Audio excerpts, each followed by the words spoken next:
আসসালামু আলাইকুম। সম্মানিত শিক্ষক কর্মচারীবৃন্দ, আশা করি সবাই ভালো আছেন। বেসরকারি স্কুল কলেজের শিক্ষক কর্মচারীদের ঈদ বোনাসের তারিখ জানালো মাউসি। এরকম হেডলাইনে কিন্তু আমরা বিভিন্ন অনলাইন পত্রিকায় সংবাদ দেখতে পেয়েছি। তারই ধারাবাহিকতায় আপনাদের সঙ্গে সংবাদটি শেয়ার করার জন্য উপস্থিত হয়েছি। আর হ্যাঁ, আপনারা যারা আমার চ্যানেলে নতুন তারা অবশ্যই আমার চ্যানেলটাকে সাবস্ক্রাইব করে রাখবেন।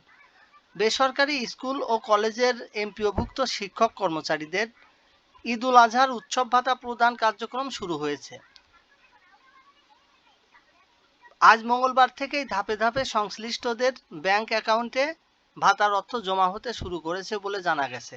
সংশ্লিষ্ট সূত্রের তথ্য অনুযায়ী মাধ্যমিক ও উচ্চশিক্ষা অধিদপ্তর থেকে উৎসব ভাতার অর্থ বাংলাদেশ ব্যাংকের মাধ্যমে বিভিন্ন ব্যাংকে পাঠানো হয়েছে।